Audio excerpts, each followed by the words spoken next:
Hello friends, আমি অমৃতা। আমার নতুন একটা ব্লগে তোমাদের সবাইকে ওয়েলকাম। দিনটা ছিল মঙ্গলবার, 14th অক্টোবর। দেখতে থাকো সবাই ব্লগটা। এখানে খিচুড়ি করেছি, এই ডাব্বাতেও খিচুড়ি আছে, এখানে বেগুন ভাজা,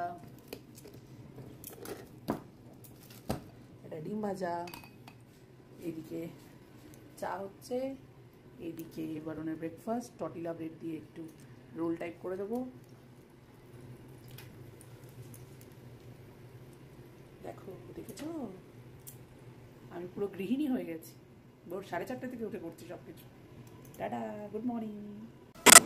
মর্নিং তো গুড হলোই, ব্রেকফাস্ট করে দিলাম, বরুণ অফিসে বেরিয়ে গেল।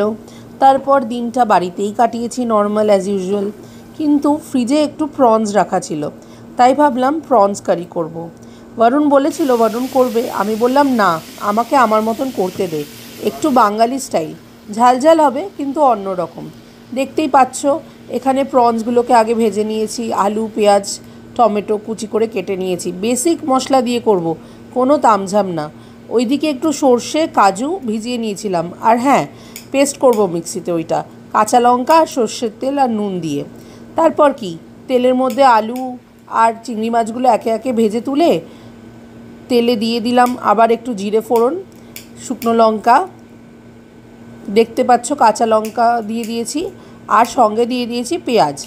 পেঁয়াজটা অনেকক্ষণ নাড়াতে হবে, মানে ওই আর কি, যত ভালো করে মশলা কষবে ততই ভালো তার টেস্ট আসবে। এখানে ভালো করে মশলাটাকে কষাতে হবে, তাই সবার আগে যে উপকরণটা দিয়েছি সেটা হচ্ছে পেঁয়াজ আর জিরে। ভালো করে তেলের মধ্যে পেঁয়াজ জিরেটাকে কষিয়ে নিয়ে একটু হালকা যখন লাল লাল হয়ে যাবে তখন দিয়ে দেবো ঘরে করা জিঞ্জার গার্লিক পেস্ট, আদা রসুন বাটাটা দিয়ে ভালো করে কষিয়ে নিতে হবে যতক্ষণ না কাঁচা গন্ধটা চলে যায়। এই সময় গ্যাসের ফ্লেমটা একটু মিড সিমে রাখবে, তাহলে কি মশলাটা পুড়েও যাবে না আর তাড়াতাড়ি কষেও যাবে। আদা রসুন বাটাটা ভালো করে কষানো হয়ে যাওয়ার পরে পেঁয়াজটা যখন প্রায় ব্রাউন ব্রাউন মানে গোল্ডেন কালারটা চলে গিয়ে একদম ভাজা ভাজা ভাবটা চলে এসছে, তখন দেব ফাইনলি চপড করা টমেটোগুলো। টমেটোটা দিয়ে ভালো করে কষিয়ে বাড়ির বেসিক মশলা, একটু শুকনো লঙ্কা গুঁড়ো, একটু লাল লঙ্কার গুঁড়ো, নুন, হলুদ, বাস।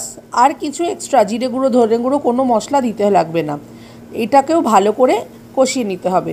কষিয়ে নেওয়ার পরে যখন তেলটা ছাড়তে শুরু করে দেবে তখন আগে থেকে ভেজে রাখা আলুগুলোও দিয়ে দেবো, কারণ আলুটা তো 70% হয়েছিল, তাই জন্য।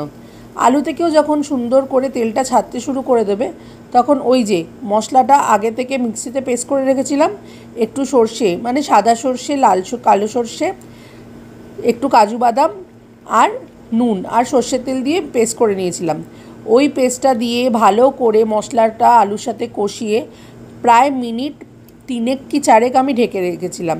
তারপর কি, ভেজে রাখা চিংড়ি মাছগুলো দিয়ে হালকা গরম জল দিয়ে স্টিমে রেখে বাস রেডি। নামানোর আগে ধনেপাতা কুচি দিয়েছি, চিংড়ি রসা রেডি। জমিয়ে খেয়েছি চিংড়ির রসাটা, বরুণ বলেছিল অপূর্ব হয়েছে, আমারও বেশ ভালোই লেগেছে। নতুনত্ব, আমার বেশ এরকম এক্সোটিক রান্নাবান্না করতে প্রায় ভালো লাগে। রোজ করি না, বাট যখন করি মন থেকে করি। যাই হোক, আজকের ব্লগটা এখানেই শেষ করলাম, দেখা হবে পরের একটা ব্লগে, অপেক্ষা করবেন। আর আমার ব্লগটা ভালো লাগলে নিশ্চয়ই লাইক শেয়ার অ্যান্ড সাবস্ক্রাইব করতে ভুলবেন না যেন। তাহলে আজকে চললাম, till then stay safe, stay healthy and keep smiling. Tata.